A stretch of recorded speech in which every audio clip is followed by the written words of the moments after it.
la RD, en tant qu'instance politique, a décidé de donner son point de vue. En sortant, ce communiqué de presse que je vais vous lire, intitulé « À propos du compte unique du Trésor ». Depuis un certain temps,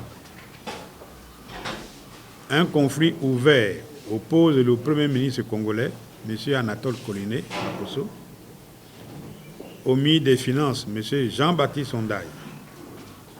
Ce conflit porte sur les dispositifs relatifs au compte unique du Trésor et la convention numéro 320 MF CAB du 10 mai 2021 portant mandat de gestion du guichet unique de paiement. Convention signée entre l'ancien ministre des Finances, M. Calix Dakanongo, et la Banque postale du Congo. Pour l'ARD, l'ouverture d'un compte de l'État à la Banque postale du Congo constitue une violation flagrante des règles élémentaires de gestion monétaire telles qu'elles sont définies par la doctrine, mais aussi par les organisations financières dont le Congo est membre, notamment la CEMAC et la zone franc.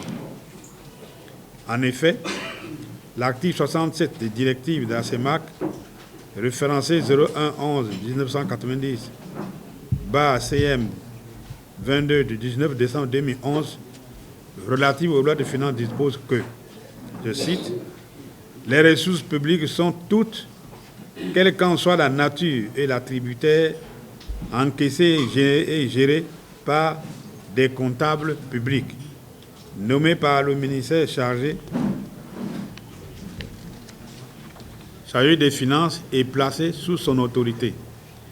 Elles sont versées et conservées dans un compte unique ouvert à la BEAC. Aucun compte ne peut être ouvert par une administration quelconque dans une banque commerciale, sauf dans les cas où et les conditions déterminées par un décret pris sur le rapport du ministre chargé des Finances. Les fonds détenus par les comptables publics sont gérés selon les principes d'unicité de caisse. Cette directive de la CEMAC est reprise dans la loi organique 36-2017 du 3 octobre 2017, relative aux lois des finances en son article 80, sauf à l'alinéa 2 où il diffère par ces termes, sauf les cas et dans les conditions déterminées par un décret du Premier ministre sur le gouvernement sur le rapport du ministre des Finances. Au niveau interne du Congo-Brazzaville, les principes qui régissent la gestion des finances publiques disposent que les ressources financières de l'État n'ont pour seul caissier et gestionnaire que le Trésor public et que ce dernier n'a qu'une seule banque, la Banque centrale, en l'occurrence la BEAC.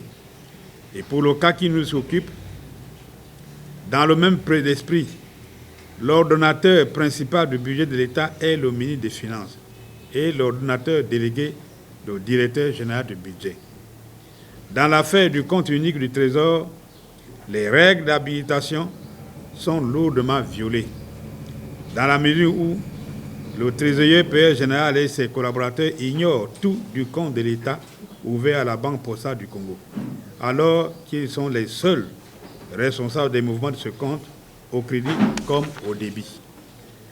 En effet, des sources bancaires bien informées indiquent que de nombreuses opérations sont réalisées sur le compte de l'État ouvert dans les écritures de la Banque postale du Congo. Qui donc mouvemente ce compte, étant donné que le ministre des Finances, ordonnateur principal du budget de l'État, et le directeur général du Trésor, trésorier payeur général de l'État, expriment des sérieuses inquiétudes sur sa gestion, à en juger par les lettres publiées sur les réseaux sociaux. Dès lors, les graves questions se posent. Qui a été et qui est habilité à mouvementer le compte de l'État, ouvert dans les écritures de la Banque postale du Congo? À qui les fonds tirés de ce compte sont-ils versés?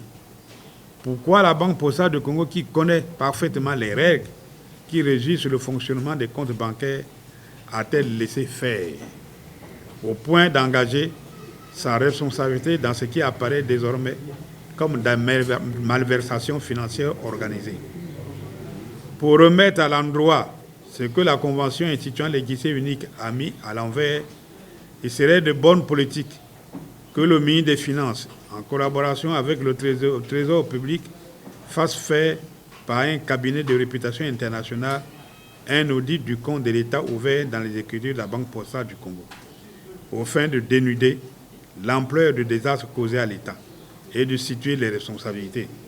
En tout état de cause, il est impérieux et urgentissime que ce compte ouvert en violation des normes soit clos sans délai et que toutes les recettes de l'État soient centralisées au niveau du Trésor public, ce conformément à la législation en vigueur. Le Trésor public ne peut avoir de compte qu'à la BEAC et nulle part ailleurs.